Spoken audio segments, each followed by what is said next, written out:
In the deep sea, you're not on the ground just because you stopped sinking. Peacetime is hard times for merces like me. I used to be grateful for every job, no matter how boring or senseless it was. It's part of my routine to provide protection for supply boats and transports. It was my job to guard a sulfur shipment heading from the Gulf of Bengal to the Argentine Basin. Now, sulfur isn't a particularly attractive prize for pirates or anarchists, so I got to wondering why a protective convoy was necessary, especially since there'd been few pirate attacks recently. The captain of the transporter insisted on taking the slalom route through the Malay archipelago, crossing the South Pacific so as to round Cape Horn. I thought maybe he wanted to give himself and the crew a little entertainment in the pleasure domes of the Malay archipelago. A few whores, some surface simulation, who knows? I had nothing against the idea. We passed south of the domes and headed straight for the South Pacific Basin.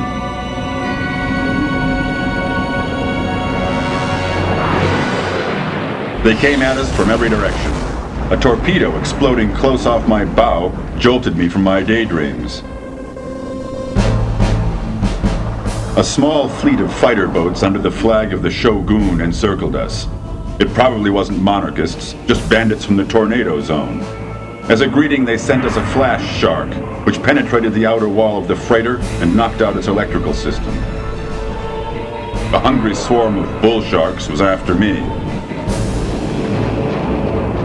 It's no fun in a fix like that if you've only got a dilapidated boat with one firing tower. The automatic finder picked out the approaching torpedoes and sent them to the bottom one after the other, while the only thing I could do was fire a few feeble thresher sharks against the agile boats. Then three things happened at once.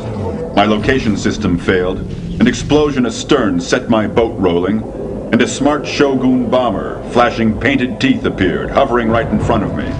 I might have known that she was behind it all. My own personal nightmare from the depths of the tornado zone. I closed the valves on my suit, crawled into the escape hatch, and angrily jettisoned my lifeboat with a blast of compressed air. And not a second too soon, my crippled boat rolled over and sank into darkness as the grinning bomber strafed my titanium capsule with a salvo of hard-cased shot.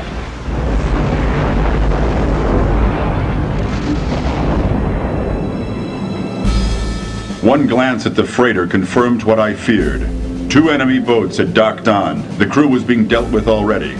Before I passed out, I thought of my failure, and I wondered why the hell the anarchists needed sulfur so bad.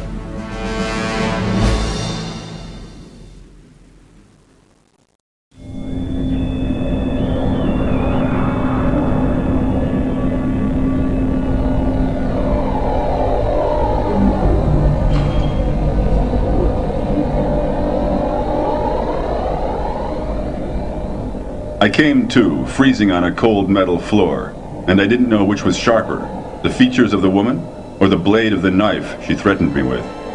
She was a Russo-Japanese named Kung Lung, which means Red Dragon. A long time ago in a penal colony in the Sea of Okhotsk, I slept with her. But at that moment, feelings of nostalgia stayed deep. She was the enemy, always had been. I defeated her once in a fight at the edge of the Sandwich Trench and spared her life. She's like me, and our paths have crossed often, and she's always my enemy.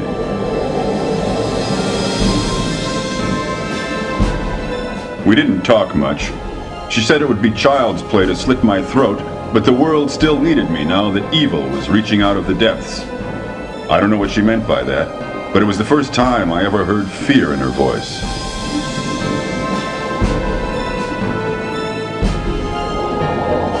The Ronin didn't kill me.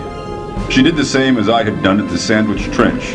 She gave me a tank full of breathing gas and expelled me from a lock into the ocean.